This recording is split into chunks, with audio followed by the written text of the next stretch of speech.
There. Okay, we're going live.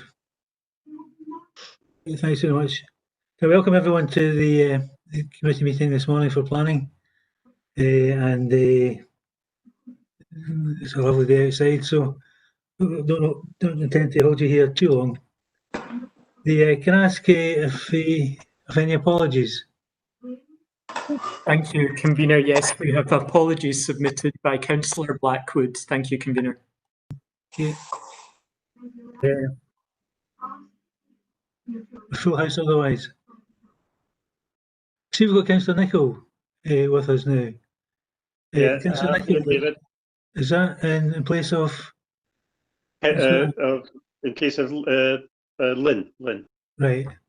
Okay, well, it would be wrong of me not to acknowledge the contribution that Lynn's made to the planning committee over the last few years, and to welcome Councillor Nicholl back. I think he's been on planning once or twice in his time in Falkirk, so his experience should add weight to the decisions that are taken. Yeah. Thank you, David. I'll pass on the comments to Lynn as well. Thank you very much for that, Malcolm. Can I ask if there are any declarations of interest? No declarations of interest. Can I ask then if we can approve the meeting of the planning committee held on the 22nd of September? Agreed. Agreed. Agreed. Okay. Agreed. Agenda item 4 is the minutes. The agenda item 5 is the development at Cloybank, called into committee by Councillor Fiona Colley. And whose report is this? Yourself, Brent? Yes, it's Brett Vivian will be the case officer. He will do the short presentation of this item, Convener. Thanks. Where's yours, Brent? All right, thanks, Convener. Sorry, I don't think my video and my audio are quite matching up, so apologies for that, but I'll carry on. This application refers to an area within Cloybank Estate, Braeface Road, Bagnock. Cloybank Estate offers a range of outdoor recreational and educational facilities.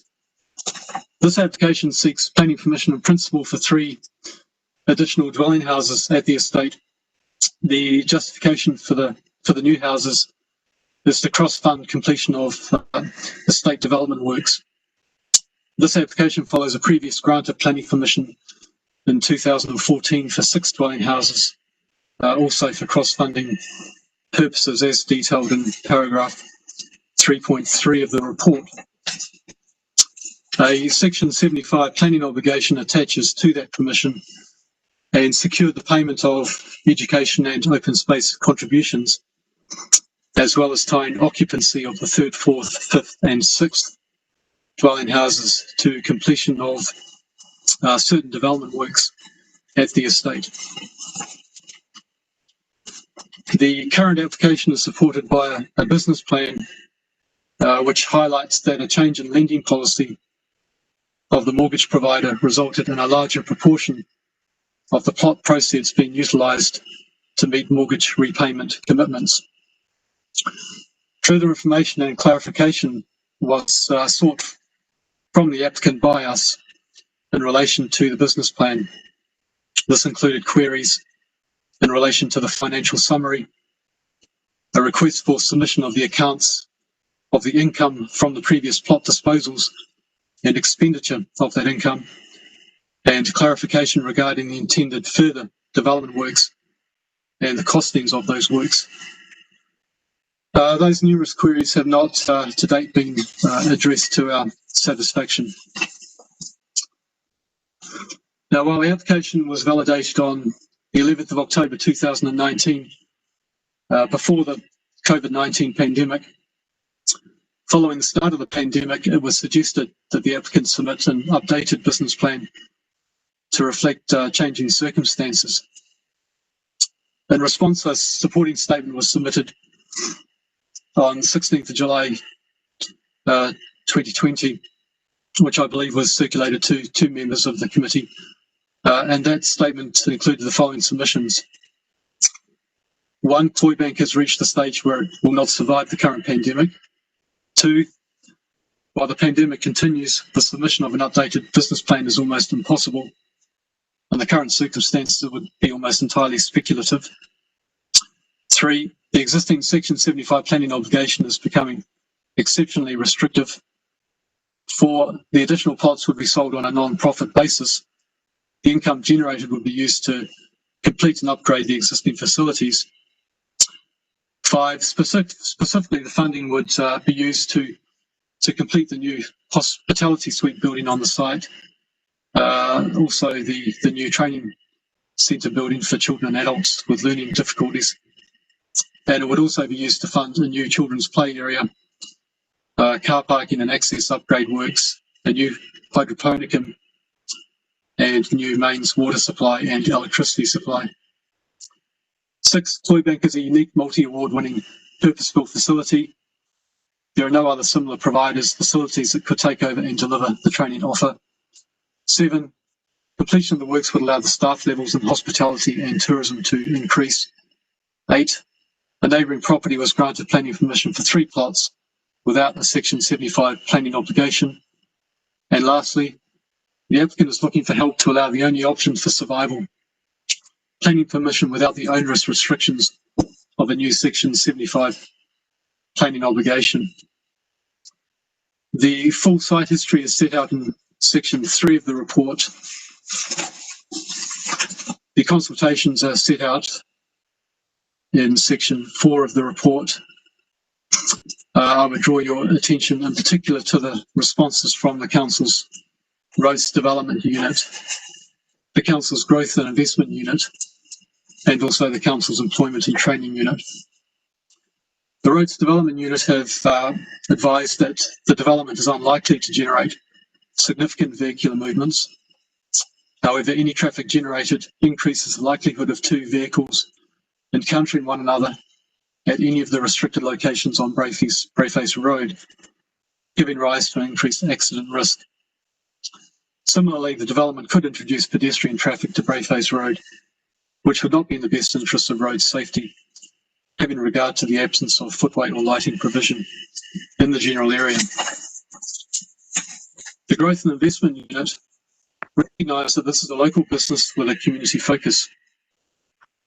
They advise that the current facilities are in need of updating and modernisation, and in some instances are inadequate.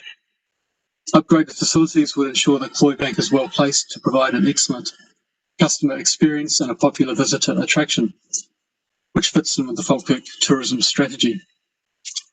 In terms of support, the focus has tended to be on identifying funding routes rather than the wider support available. There have been some issues with attracting enough tourists to support that side of the business, which creates money to support the training offer.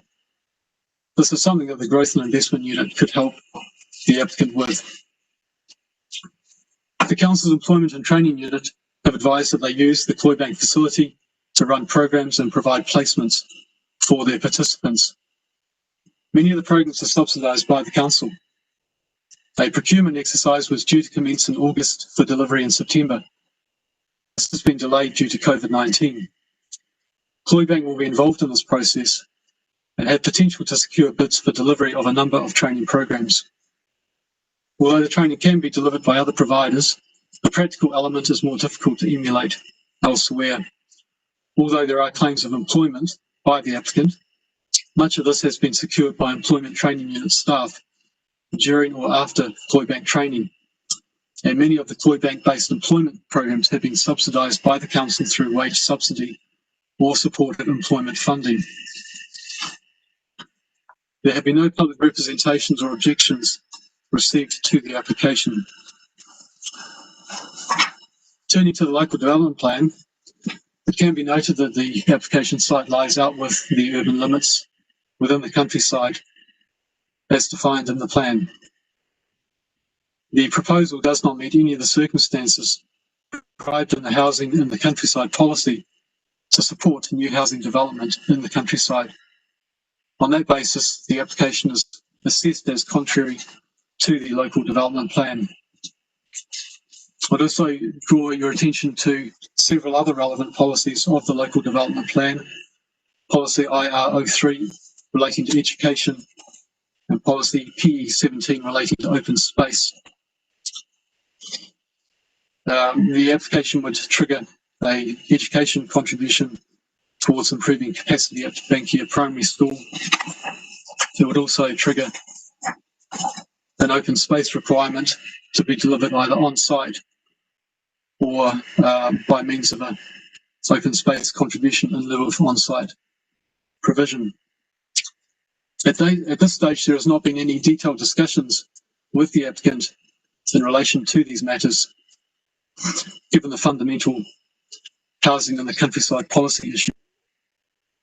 However, as noted earlier, the applicant is looking for assistance without the onerous restriction of a new Section 75 planning obligation. The material considerations in determining this application are outlined in Section 7B of the report onwards.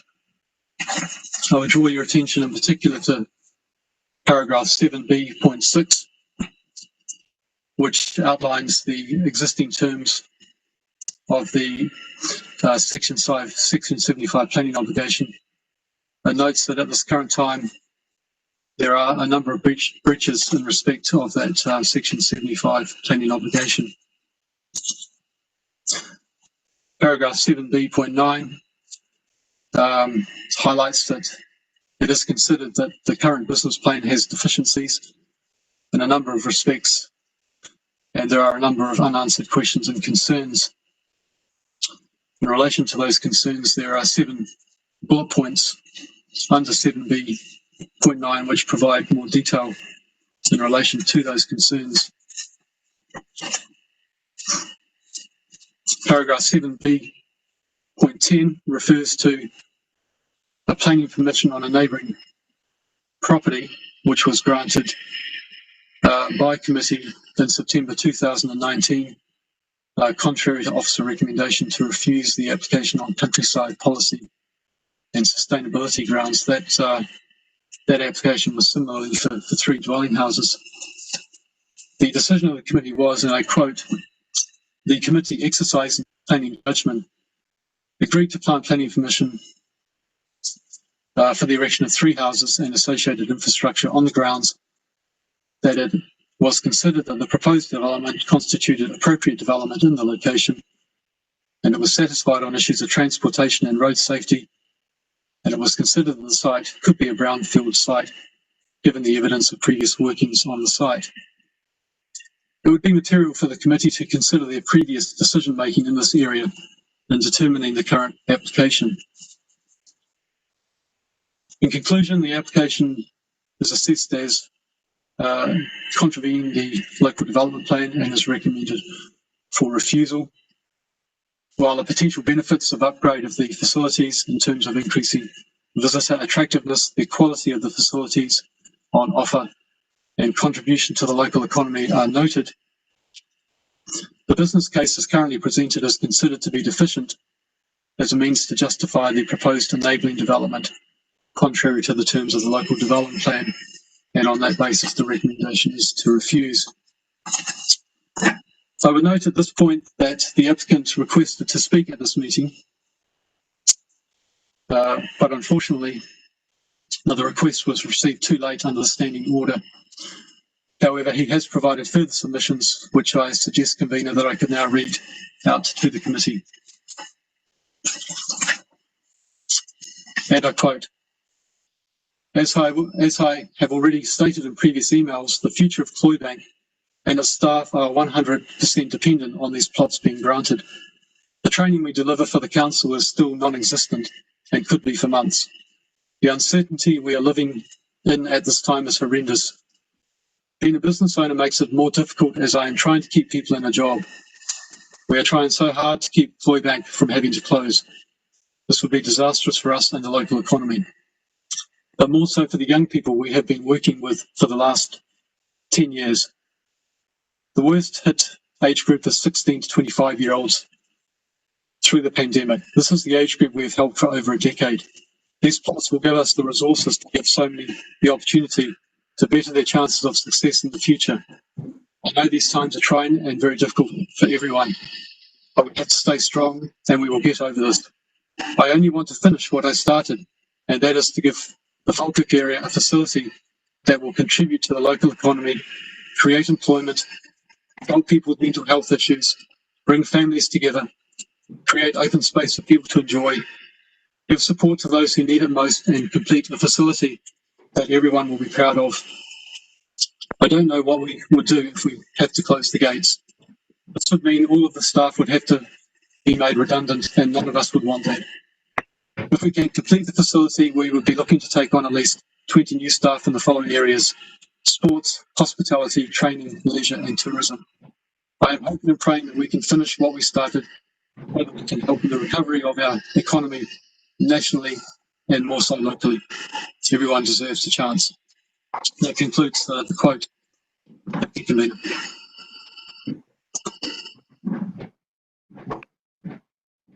Thanks for Brent. Can I ask members if they're not speaking, if they could make sure they're muted? This particular application, I remember this application from years ago.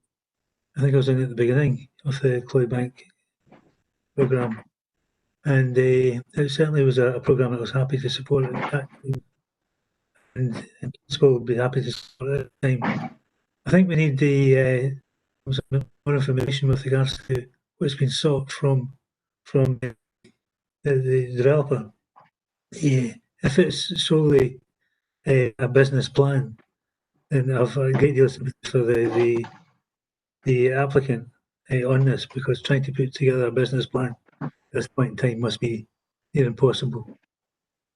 So, Brent, can you tell me a wee bit more information about what information we sought from them and what we are looking for in the future?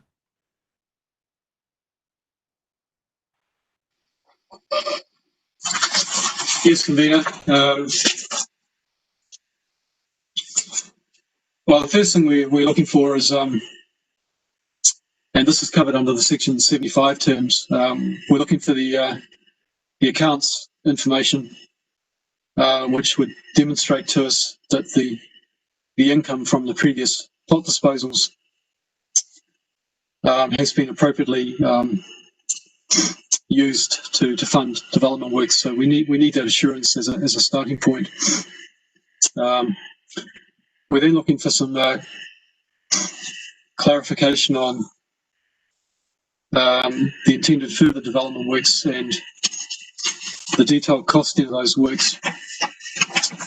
As a basic premise to support enabling development, we have to be absolutely certain that the enabling development being sought, in this case 3 houses, is the minimum necessary to secure that development works.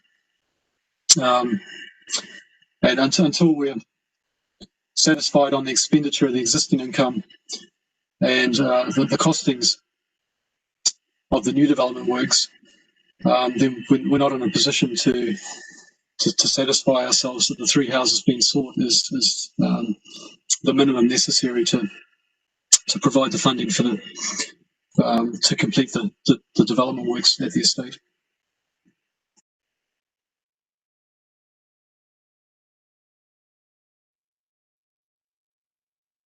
Can I ask?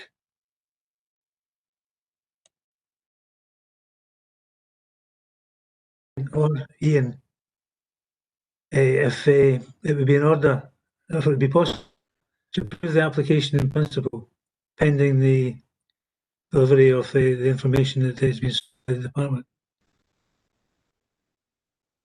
Ian?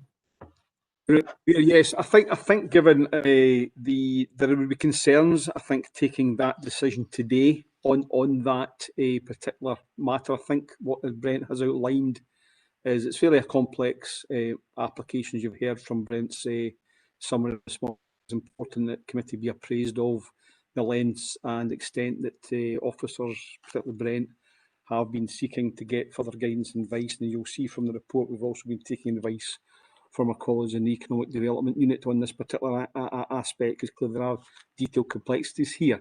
I think the question you're raising there, Convener, is that there could be an indication maybe today if you're minded to support it. But I think what it would be helpful for us is if you could possibly, rather than take a decision outright today, maybe an indication that subject to satisfactory information being submitted, we would certainly be willing to go back, probably in liaison with our colleagues in the business economic development teams and with the applicant to kind of bottom out the further information. So I think the concern just now, as we've mentioned this morning, there's a lot of uncertainty that still remains with this application at this point in time. So I would certainly be reluctant. My advice to you be to give out a full agreement today on that.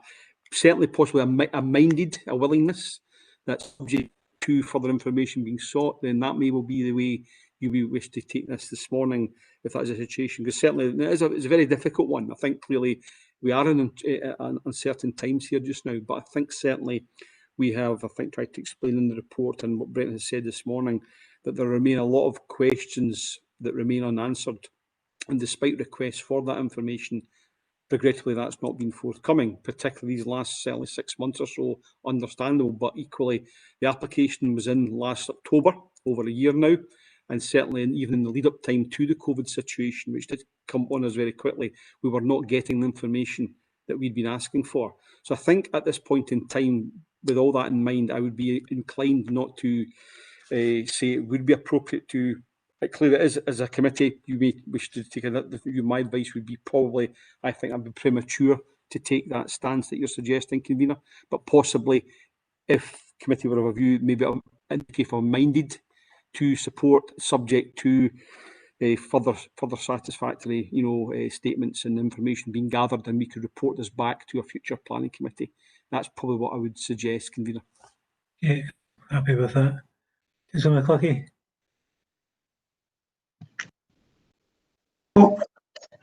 Right, thanks, Convener, for letting me in. I have a host of questions here. An application, as I'm keeping on getting dealt with officers, is about planning policy. It's not about who the applicant is or the good intentions of an applicant, it's about policy. And we heard last month when we were at the committee, the local plan was just adopted and the ink wasn't dry. And here we've got an application that is completely contrary to the local plan that has just went through. Obviously, the applicant could have put in, to have been included in the local plan and been considered. I don't know if it was, but what I'm saying is, our view is it's not in the local plan. And as I say, it was only adopted by, obviously, the government, and reporters just lately. The other issue is in relating to roads.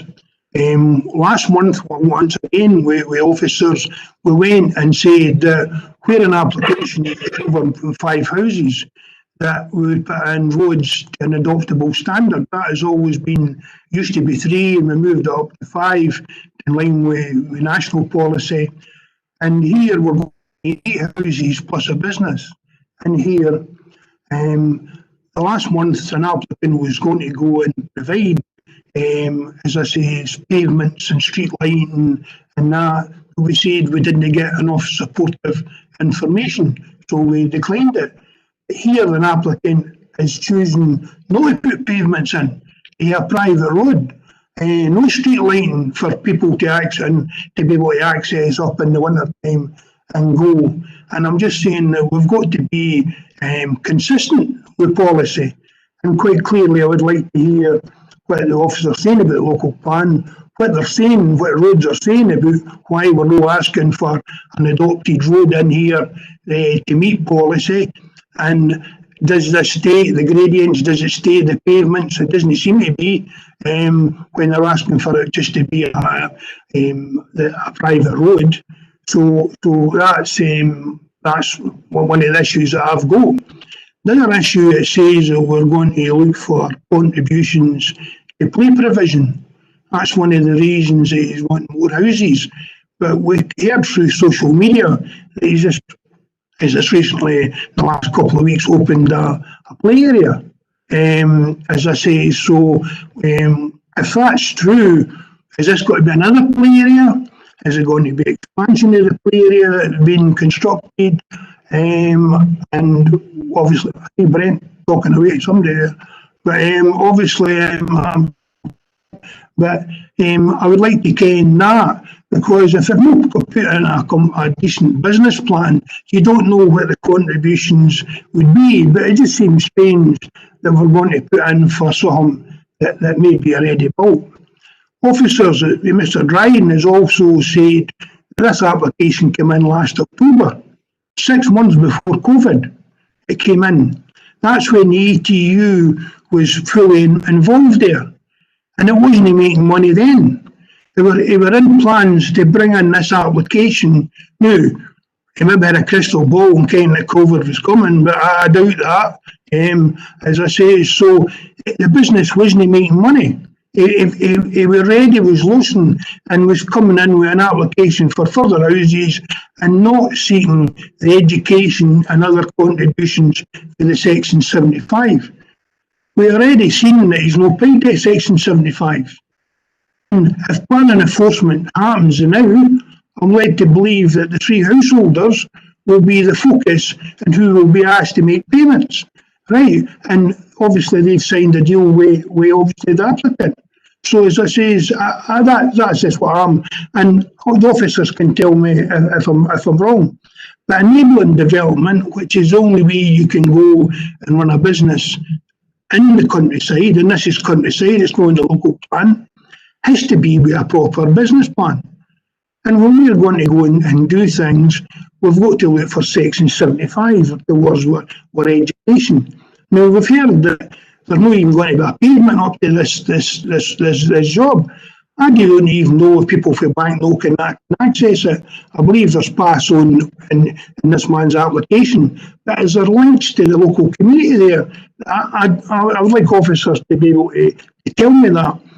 And we're also told that if something's 300 metres, and I believe if you bought one of these houses and you didn't drive, you would need to go down this unlit path road with no pavement and go. And how far would you need to go to the nearest bus stop? Because usually we're saying if it's within more than 300 metres, we would need to look for a transport thing or pass or some sort of thing. And I didn't see that mentioned neither. So there's a number of questions that I would like officers to tell me here and reassure me. And as I say, it's from the report. As I say, it seems like the applicant hasn't made any of the Section 75s are tried in the business. He isn't even looking to go and make something to sustain the business. What he wants to do is have another 20 people working there. You're right. I mean, what's going to happen is we're going to have a helipad in the hotel and more houses. Is that what's going to come for the tourists? You know what I mean? And more houses in the future. It just seems to be an awful question. And I understand what you're saying, Chair. Right? For me to go and any idea of supporting something like this, then I would need assurance that he was going to meet what he's already promised to meet and try to have a proper business plan and something in place. There's no way I could support the principle of development with what it is here. It's contrary to every policy that we've got. Even the law, as I say, is he's doing well. And if his figures for the ETU work out, the reality is, if we had one of the facilities in each of my villages, I would say he needs an employment, because he seems to be claiming everybody that goes through the ETU was put there and got a job through him. But I'm not saying I've heard that there's great work, and I've had volunteers come to tell me that there's great work up there. But in planning, we've got to look at policy, convener, and I always look for a bit of discretion in that, and I'm always prepared to do so. But there's so many things here that gives me real concerns coming from the officers. And as I say, when I've come in, and made reasons for going against officers' concerns in the future, as I say, it's same that keep reminding me about policy. And as I say, when I meet make my pleas, because sometimes, or most times, it seems to go in deaf ears. But thanks very much for that. I'm looking forward to some questions and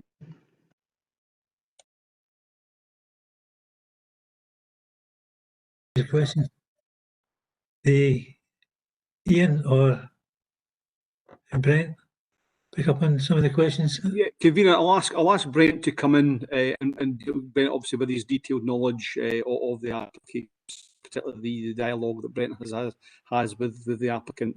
Brent, could I ask you maybe to come in and answer as much of the questions you can with Councillor McCluckie has raised, and I'll come and pick up any other matters that remain after that. Thanks. Yeah, thanks, Ian. Hopefully I picked up on most of those points. I think the first one is probably more for the roads officer in relation to any requirement to bring the private access up to an adoptable standard for the scale of development. But perhaps Craig could come in after I've spoken. There was also a question about accessibility from the site for pedestrians to the village and the local bus stops. I mean, Councillor McCluckie is correct. There wouldn't be accessibility to Banknock via an adoptable footpath. There is a path network within the estate which gets you so far, but it's not lit.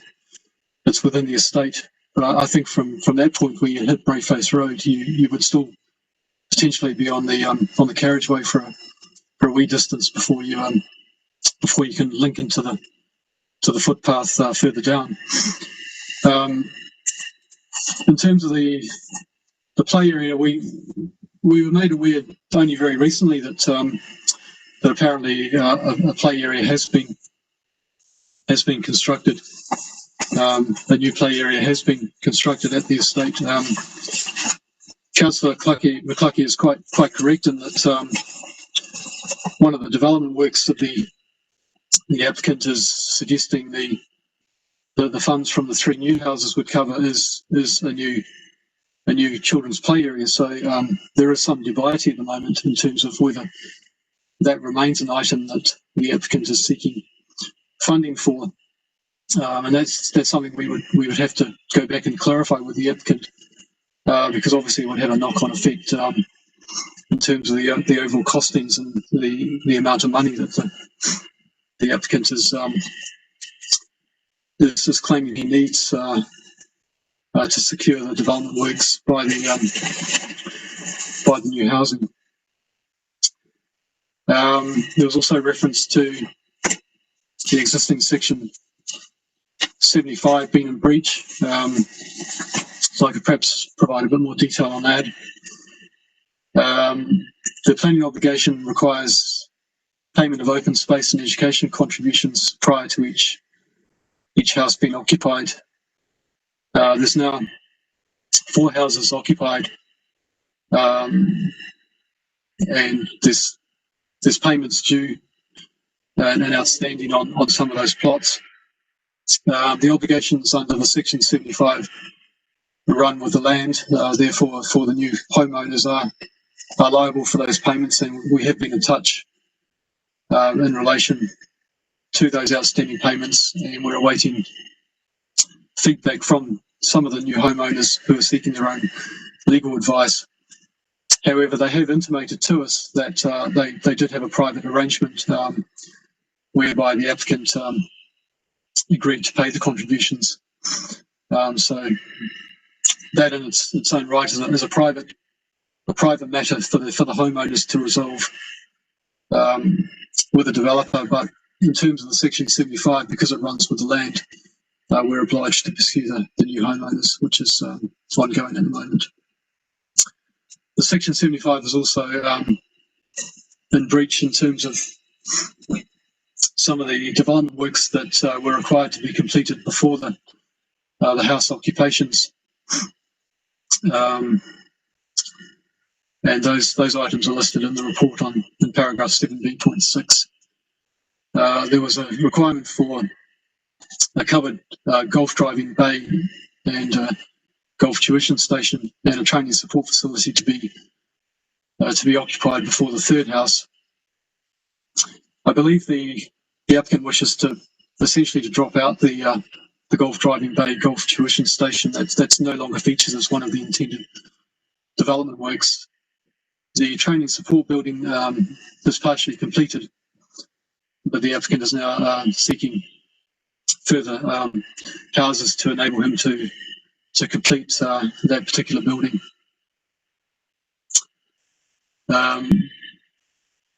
The other works are required to be completed upon occupation of the fifth and sixth dwellings. We're not quite at that stage yet. There's four houses occupied, and there's a fifth one currently being constructed at the moment. Hopefully that picked up on most of the points. It's perhaps if Craig could come in.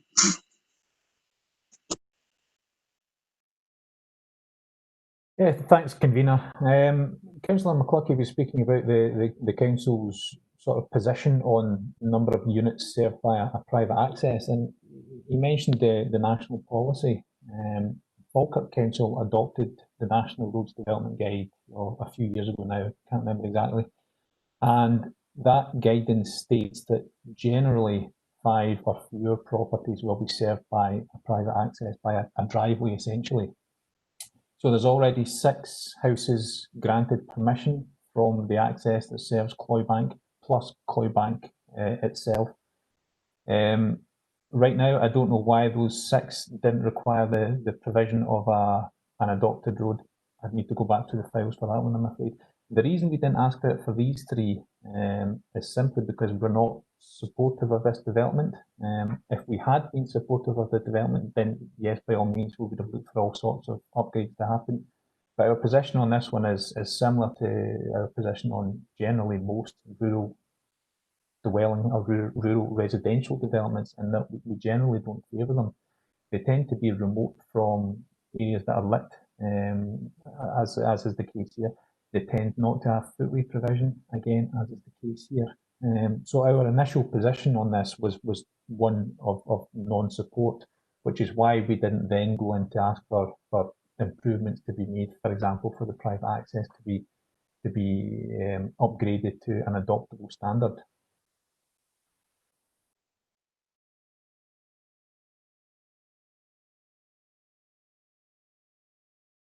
Did everyone get the answers to those questions? Can you hear me? You hear me? Yeah. One name. Nodding.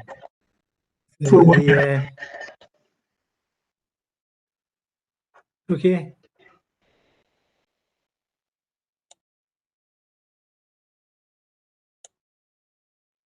Councillor Hughes and Councillor Murtough. I think Councillor Coombs has had her hand up for some time. Been on for a while. I was just going to say, convener, that Councillor Coombs was well up before me, so yeah. I would wish Councillor Coombs to have her interjection first. Yeah, the gentleman, Gordon, a scholar. Could you see if she's down there at the bottom here? Well, what are you doing having me down at the bottom? Just move me up to the top of the file. You keep moving about. You can move people about. Anyway, I would just like to say I'm in agreement with some of the concerns that Councillor McCluckie had and some of the other concerns that I have about this application. It worries me that one of the main issues that the officers have brought up is the fact that an application that came in, as we've just heard, last October, we're still looking for information on a business plan. It's not supplied. Now, that might be understandable had it not been. This is a businessman who already has gone through this process previously. As we've heard, it's not somebody that doesn't know the ropes. So I think that in itself is quite a serious issue.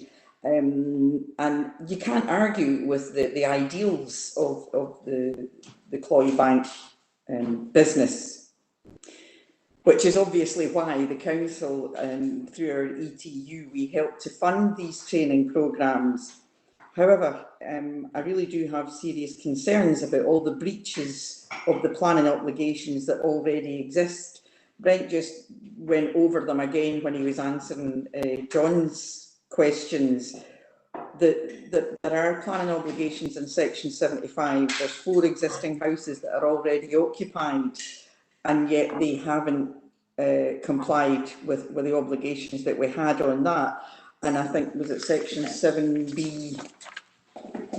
Yeah, 7B, 6, 7, 8 and 9, that whole page gives me cause for concern, apart from the fact that has already been alluded to, that our local development plan about building in the countryside, and this development, as it says in the recommendation, does not meet any of the circumstances provided in this policy to support new housing in the countryside. And for that reason, I would move that we agree with the officer's recommendation and refuse planning permission. I don't think that giving a businessman more time to develop a business plan, I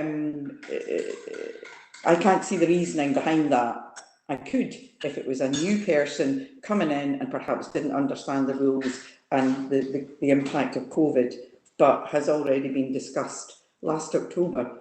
So if we take this 6 months out, that was still 6 months, and he has been asked by our officers to provide this information. And as I said, there's 4 houses already occupied, and the section 75 that was asked for at that time.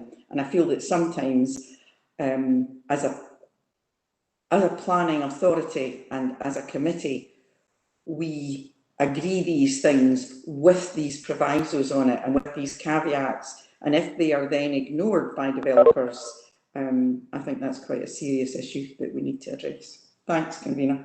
So as I say, I would suggest that we refuse this. Okay. Anyone else? Gordon Hughes? No, it's actually Councillor Murtough before me. Okay, well, we'll take you last, Gordon. Well, I'm not going to be churlish, but I think Gordon was before me, and I feel bad if he's having to be forced to be a gentleman yet again, as he always is. But I suppose I have a number of similar to what you were saying, convener, kind of questions, and I know that Craig was saying that there weren't prepared adoptable standards asked for in this particular case because the recommendation is to refuse in some ways. But I mean, I have my concerns that we previously take each case on its merits and we look at the detail of it. But in terms of planning policy, we recently passed a planning permission in principle for many more houses than 3, for 22 odd houses and a visitor centre and all sorts, without any business plan, without any link of how the enabling development was one thing to another. And I think I still have concerns and obviously respect the decision of the committee, but it's a question of process and what we consider in each application and making that consistent. So in some ways, what happened in that case was there was a very long list of conditions which Mr. Dryden was able to put to and prepare, even though the recommendation was from officers to refuse that application, and those were listed. And again, it was for a planning permission in principle. So I'm sort of seeking some clarification on the consistency of how we apply these decisions, but also I share the concerns, as Councillor Coombs has expressed in particular previous to me, about Section 75 obligations that we already have discussed not being met.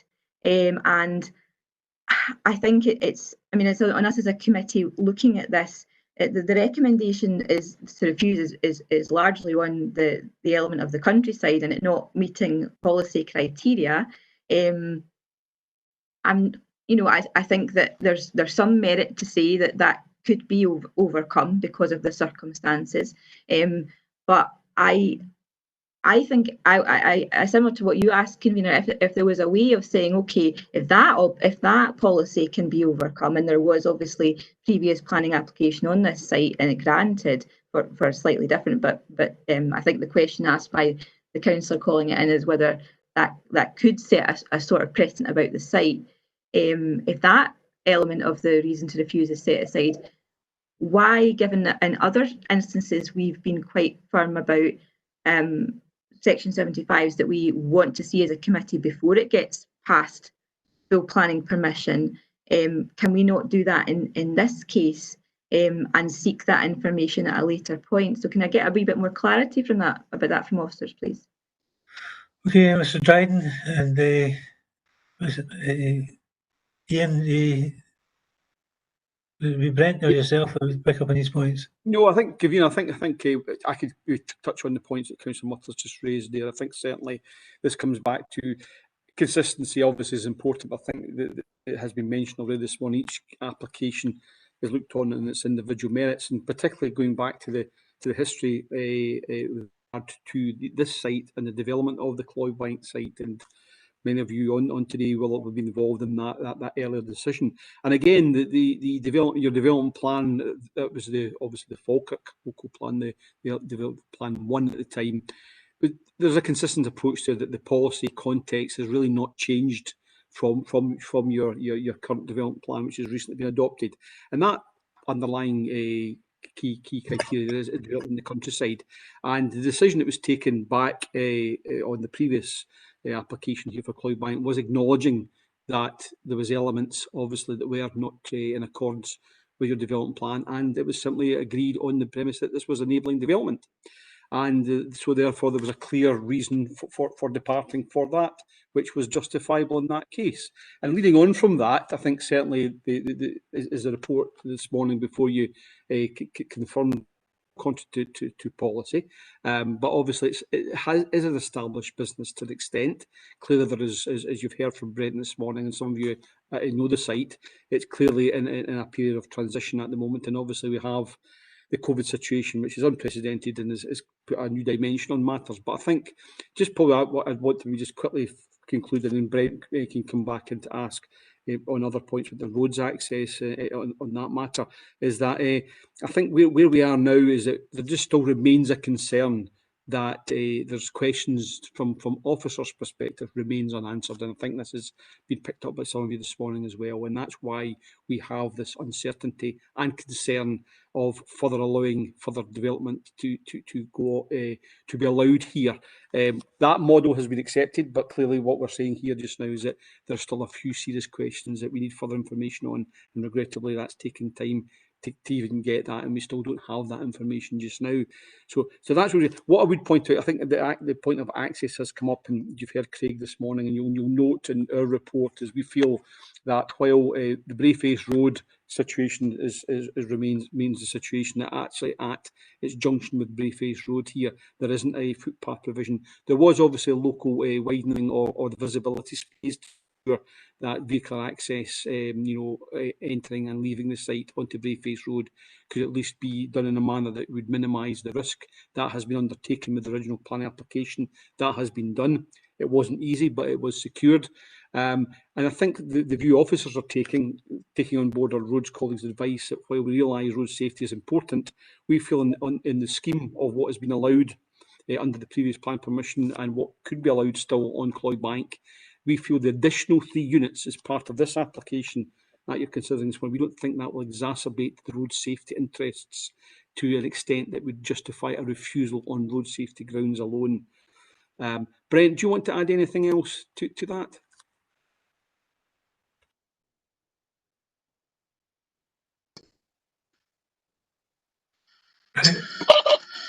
Yeah, sorry, I completely missed our connection. I think that's right. Sorry, you broke up there quite badly.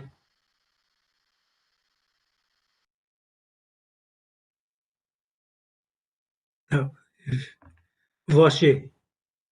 You're picking up on Councillor Coombs's comments. Got that far. Can you hear me, Brent?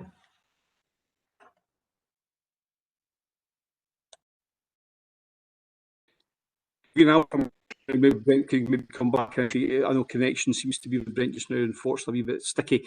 Just following on the point from Councillor Coombs, and again, I would probably emphasise again, it's in the report, and as I've said about the ongoing concerns that you have with so far, there has not been a full compliance with the terms of the original Section 75 planning obligation, and there are, I think, 3 properties out of the 4 that we are currently engaging with the homeowners. Now, clearly, we are well aware of the COVID situation, and certainly as Brent has mentioned in his earlier discussions, that the planning obligations, Section 75, goes to the land, and therefore we are obliged to pursue the homeowners who are currently now in residence. And that's something we're doing, but we're being appreciative of the financial insensitivities that we have at this time.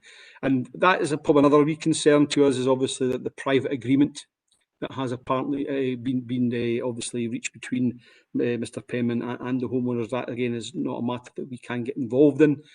So clearly we have our duties and our priorities are to ensure that we secure the funds that are required, and that will be taken up with the homeowners. But equally, we do appreciate the last 6 months has been trying, and therefore we have commenced that engagement, but we're not yet in that position to take that further forward. But that's something that we'll be doing in the coming months.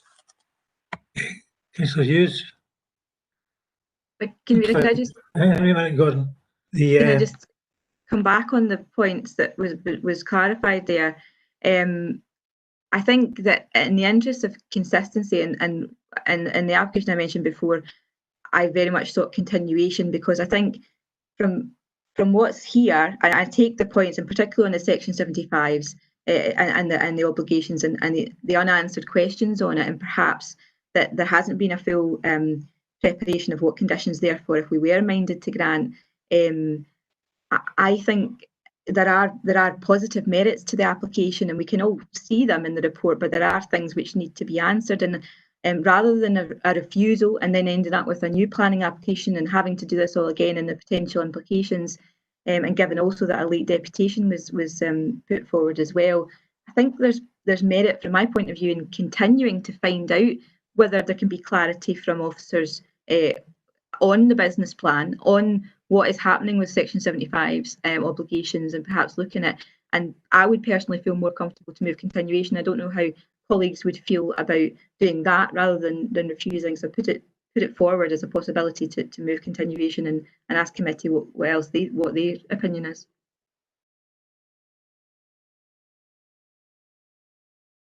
Before Mr. Hughes in, you wish to come back in and appoint Mr. Coombs. Thanks, convener. Just a quick question of officers. Is it normal that the council, in seeking to get funds for the public purse, deals with private individuals, the homeowners? I was of the understanding that the Section 75 was the responsibility of the applicant. I may be wrong, I'm just looking for clarification on that. Is that a normal procedure? Because if it is, it worries me, because as I said, we are now, the public that we represent are entitled to the funding and the benefits of the Section 75 that we placed on that original application, and yet we're now going to have to wait and find out what the financial situation is of 4 new homeowners.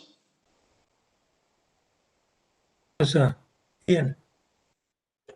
Thank you, convener. Thank you for, and it's a good question, Councillor Coombs. A Section 75 planning obligation, one of the benefits of this form of obligation is that it's placed on the title of the land that's affected by the application.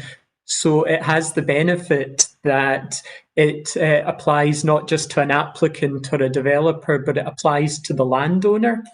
And in this case, we have a scenario where properties have been sold, and now you've got individuals that are the landowner.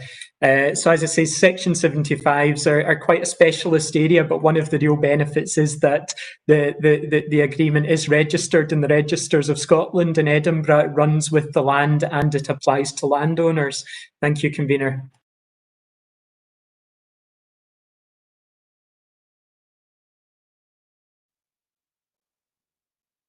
Oh, sorry. The applicant owns the land when it was being applied for. Sorry.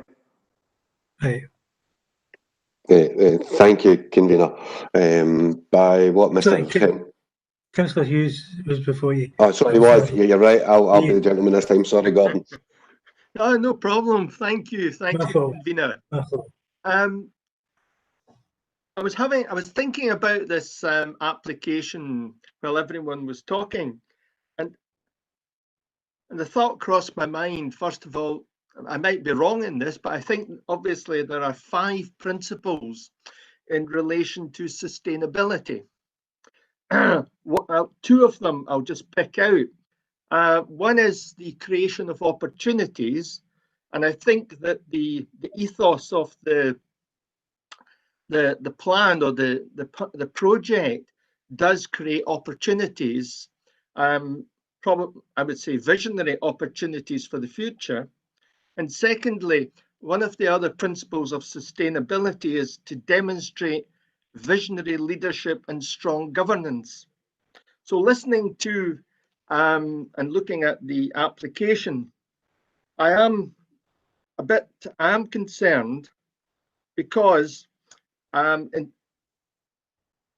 terms of governance, strong governance, obviously that covers the business plan, but I'm interested obviously in the financial package related to the business plan and how that dovetails with the structure of the development.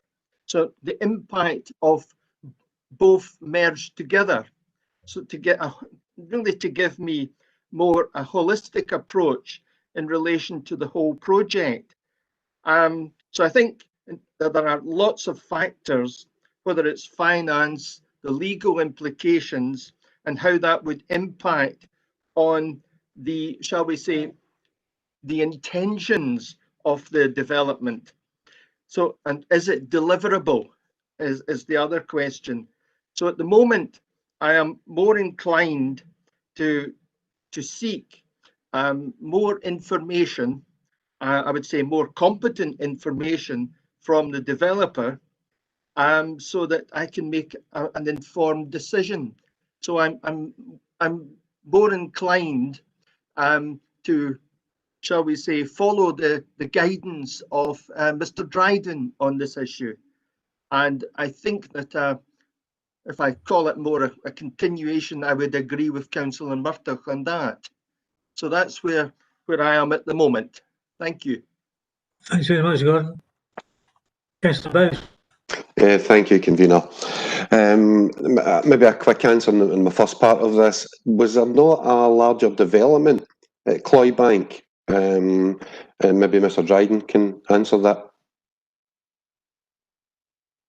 So, Bowes, good question. I'm going to ask Brent. Brent is certainly, the last time I was at Cloybank myself was the last time we had a site visit when the original planning application. I know Brent has got a very detailed knowledge of the overall site. Brent, able to answer that question, please, that's been raised by Councillor Bowes? Yeah, Councillor, it was originally a farm property, but I think the farmhouse was demolished some years ago. In 2009, let me just check that. Yeah, no, sorry, earlier, no, 2007, that's when Mr. Penman, the applicant, came in with his original application, which was to establish Cloybank Estate as a recreational facility. And that original application was granted in 2009. It covered a number of developments, which is set out in paragraph 3.1 of the report. It covered a house, an estate office, staff facilities, produce handling area, a golf academy, an artist studio workshop, hydroponicum, polytunnels, and various other aspects, including a fishery pond, a golf academy. Some of these original facilities have been implemented, but understandably, as time has gone on. Ben, can I stop you a wee minute? Is everyone muted? Is everyone muted? Because we seem to get an awful feedback. It's usually to do when you're speaking, Brent.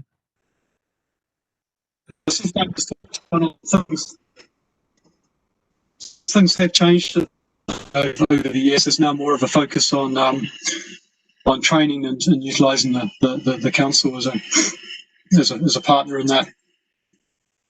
and some of the development works now proposed, perhaps a bit different than the original vision, but fundamentally, the applicant is looking to complete two important buildings on the site which have already been started, and that's a hospitality suite and a training centre.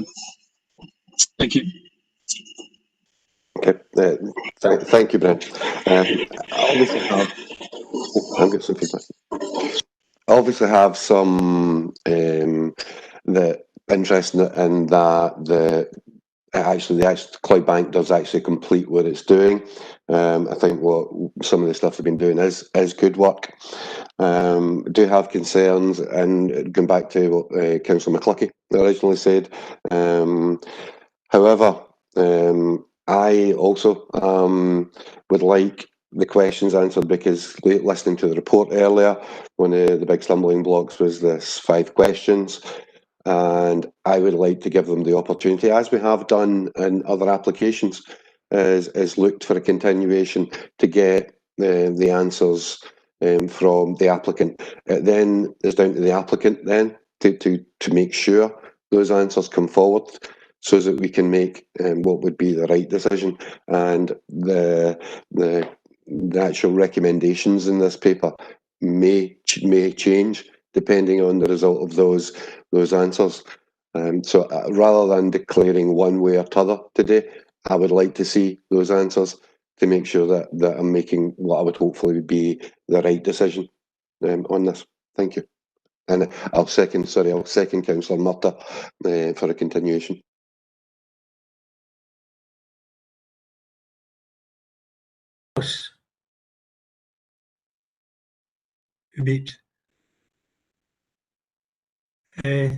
Councillor Murtagh, sorry, Councillor Adana McHugh. Councillor McHugh. Thanks, convener. Just going on from what Councillor Bowes has said, can we put a time limit on the continuation?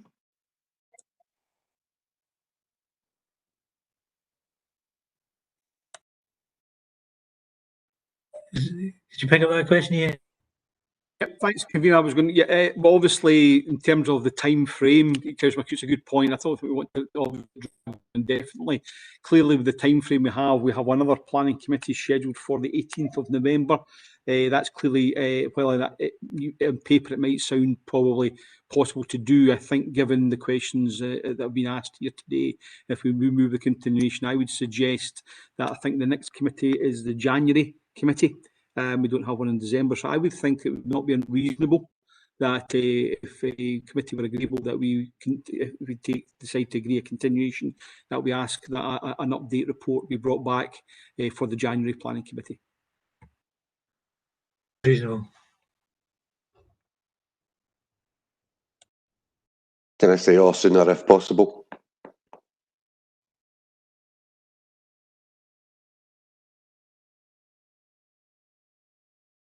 But I'm sure that what's proposed is a lot better than perhaps we could achieve. Excuse me, I lose my voice. Councillor Bissett. Thanks, convener.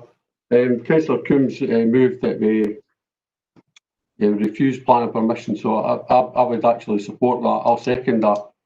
I think there's so many unknowns here, and given that the council itself just passed a business plan for the next 3 years, I don't see any reason why Mr Penman couldn't have produced a business plan.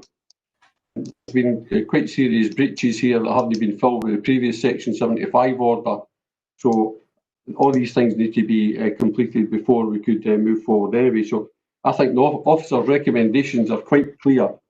The application is contrary to the policies PE14 countryside and HCO5 housing in the countryside, as a proposed development does not meet any of the circumstances prescribed to the policy in the policy to support new housing in the countryside.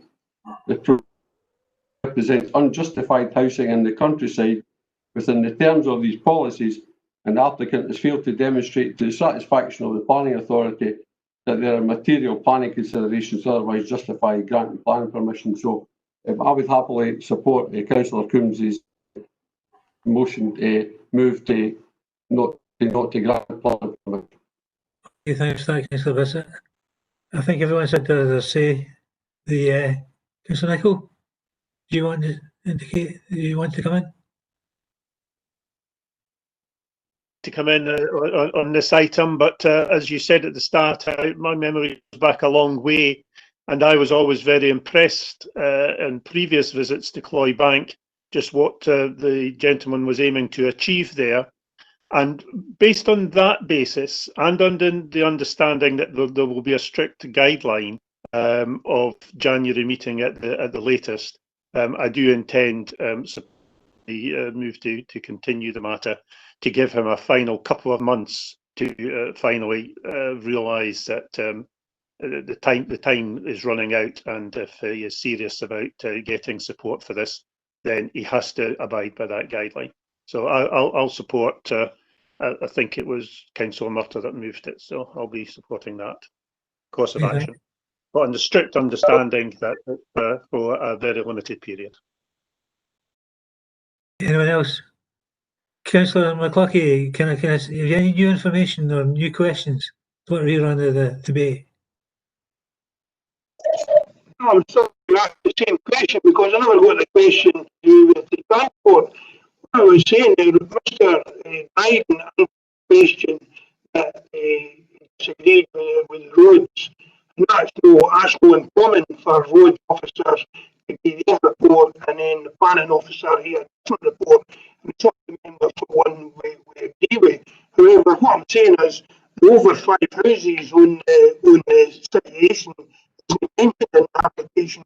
And it's for me as a local councillor to ask, as I say, bring that up, about policy. If officers bring up policy, roads are asked for review, and as I say, clearly roads say they had concerns, and it should be done in this report. Transport planning is another department, and I've obviously spoken to officers after the last meeting, and I know the difficulty that the officers are working from home now, and normally it's quite easy. Everybody didn't have a situation, you run it by and over the other section, and we're on the same team, but it's a bit more difficult when we're working at home. But once again, my question on the transport didn't get answered. I mean, I'm sure there's a number of things that I could have helped this application. I'm no there. I'm there for scrutiny, go and see what policy is. Obviously, we've got Angus Duncan's team who gets downloads an awful lot of funding for us or Falkirk. Fantastic funding. And I'm sure that if somebody had have spoke to Angus, he could have tried to get the link from the estate over, that maybe would have ticked a couple of boxes here. And that's not for me. See, that's for applicants to work with the colleagues. The applicant has already been working with the council for all these years. So that would have maybe a couple of boxes there. And maybe if the applicant hadn't built the children's area and used it in the section 75s, I would have ticked another couple of boxes and I've been in a happier position. But the position I'm in the new is that if Councillor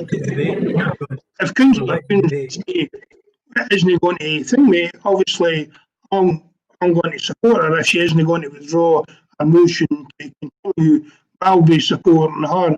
As I say, and it's always at the discretion of our colleagues to go and change their view and maybe continue it to January. But at the present moment in time, as I say, I think the officers are quite clear. But these other things should be in the report. Quite clearly, we need every, if someone's contrary policy should be stated in black and white. Not for me, thank you.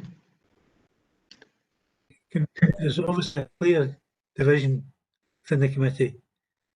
Ian, there. Thank you, convener. Yes, can you hear me, convener? Yes. Yeah. Convener, just before we go to a vote, I thought it might be worthwhile running through with officers and the mover and seconder of what I noted to be the amendment, which was for a continuation, to look at the information that would be brought forward or sought in discussion with the applicant. The notes that I have, and I'll run through these, so please bear with me, are that you would be looking for further information on the business case for the proposed development, including aspects of deliverability. You would be looking for information on ongoing works at the estate and progress in relation to the preceding Section 75 planning obligation for 6 dwelling houses. You were looking for a continuation in relation to further information on access and transportation. You were looking for information on proposals for use of income that would be generated should this application be granted for the benefit of the Cloybank estate facility. And I would probably suggest, just as in case we're missing anything, perhaps some wording to say something like, and such other information as properly assessed to be required by the Acting Director of Development Services. Does that seem a reasonable list? Yep, I'm happy with that. Agreed. Thank you. Convener, are you happy for me to go to the vote in a show of hands? Yes. Just to summarise again, we have Councillor Coombs wants in. Sorry, Convener. Apologies, Convener. Councillor Coombs. Thanks, Laura. I mean, obviously, you can. I see that the numbers are going to go far more for continuation than it is for my motion to refuse. Well, if that were to be the case, I think I would rather have a continuation to our next meeting. I think that this, as I've said earlier, a businessman who can't come up with a business plan in a year, and given the aspect, as I say, the COVID impact, I understand that this came in last October. It's not the first time that they've been looking for houses to be built here. The Section 75 weren't followed, and they didn't adhere to them. As we've said, they were in breach previously, they're still in breach, and I think that this is a last chance, and I think that if we go to continuation to give that last chance, as an authority, we need to say, look, you know, it's time to behave. And I think that all the information that's being asked doesn't actually reflect the main reason. The recommendation by officers for refusing this is because it does not meet any of the circumstances prescribed in the policy. There is no point in us having John, I think we're going back to the debate now.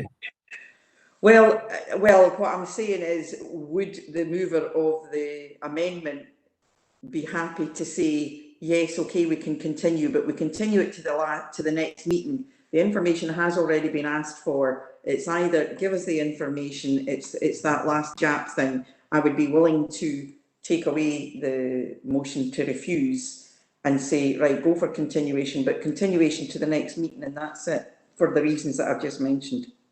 Convener, with your permission, I would, as Councillor Bowser suggested, say that I would be happy if it was feasible to say to bring it to next meeting.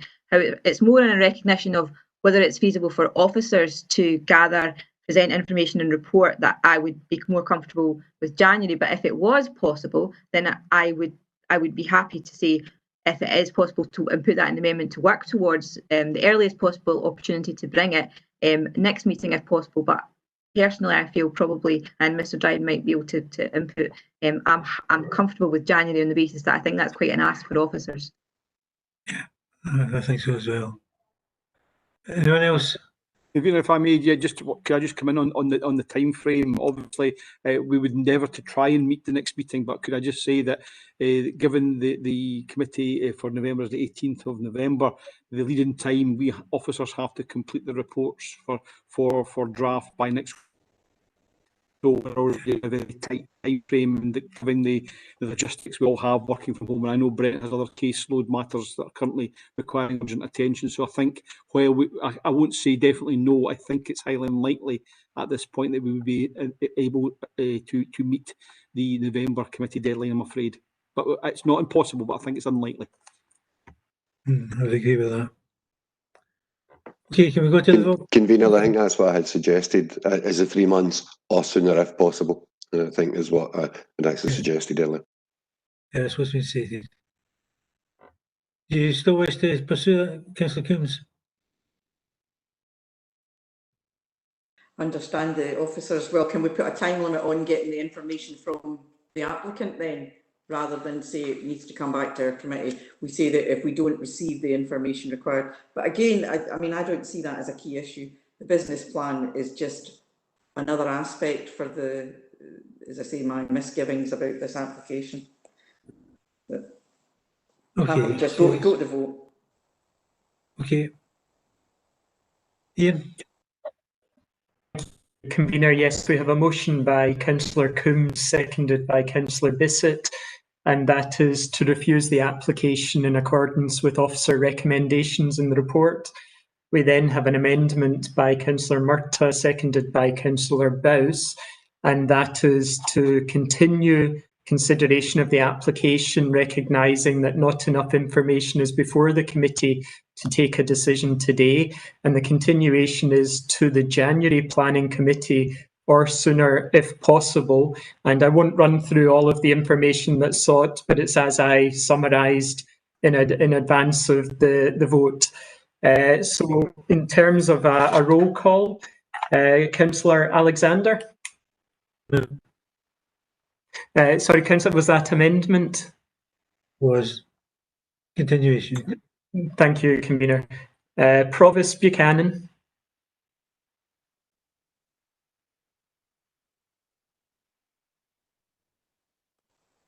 Left the meeting. Jack, can you confirm, has Provost Buchanan left the meeting?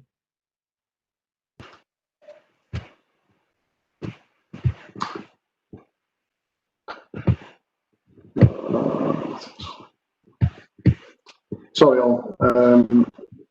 Yes, I can't see the provost in the participant list right now.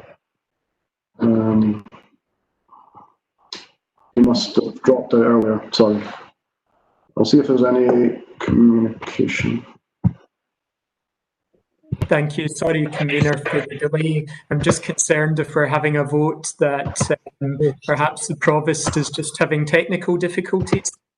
In fact, apologies all, I can confirm the Provost is having technical difficulties and has not left deliberately. I wonder, Mr. Henderson, if we might allow me an opportunity to get in touch with the Provost, just to see if we can get him back in, or take his vote by proxy on the phone if I can get him his audio online. Thank you. Convener, we're in your hands. Would you be happy to have a very brief recess as the clerk checks with the Provost?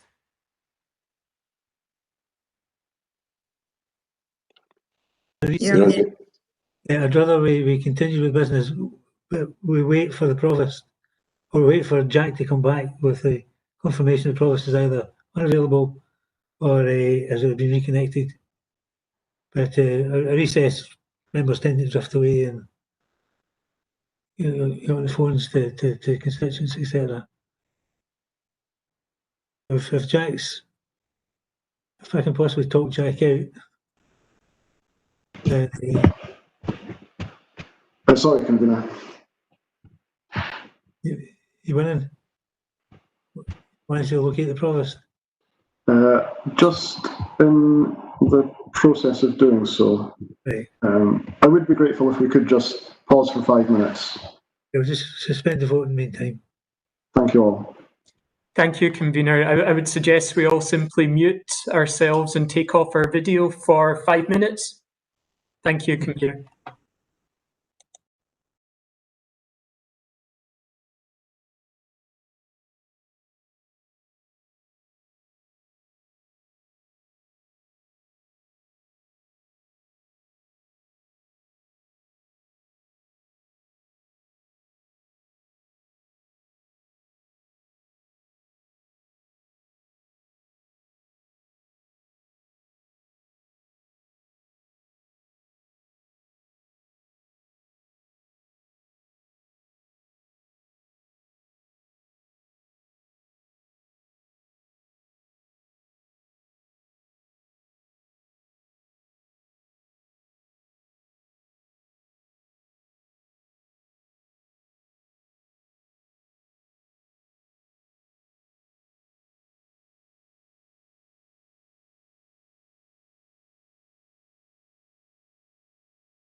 Advance, yeah.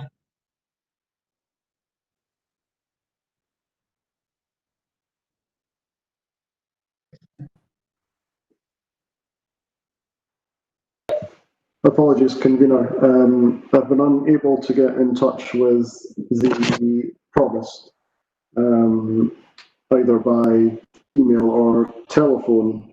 So I think that we unfortunately have to take the position that the member has left the meeting in the same way that if this was a physical committee, the member has left the room and therefore won't participate in the decision making.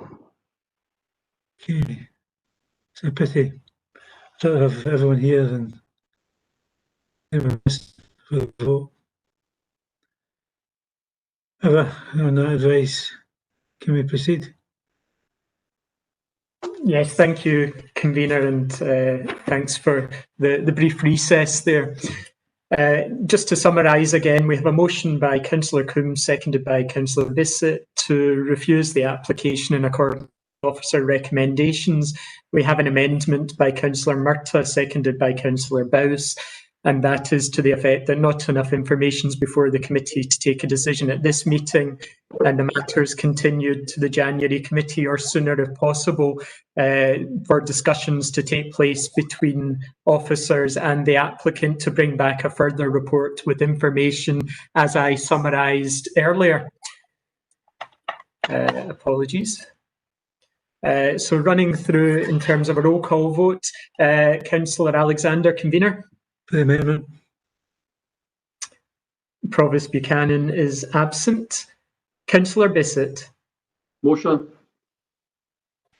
Councillor Blackwood is absent. Councillor Bowes. Amendment. Councillor Coombs.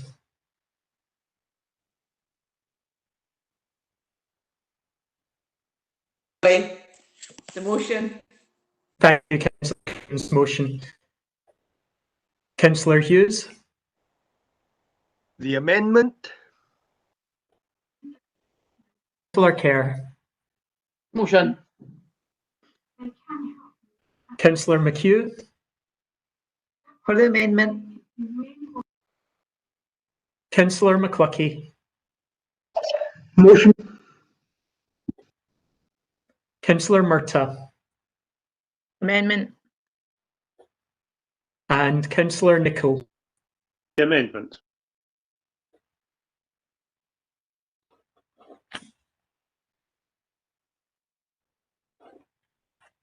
Thank you. We'll just check things with Mr. Frawley, but I have 4 votes for the motion and 6 votes for the amendment. Do you have likewise, Mr. Frawley? Yeah. Yes, I concur. Thank you. On that basis, the amendment is carried. Thank you, convener. Okay, thank you. The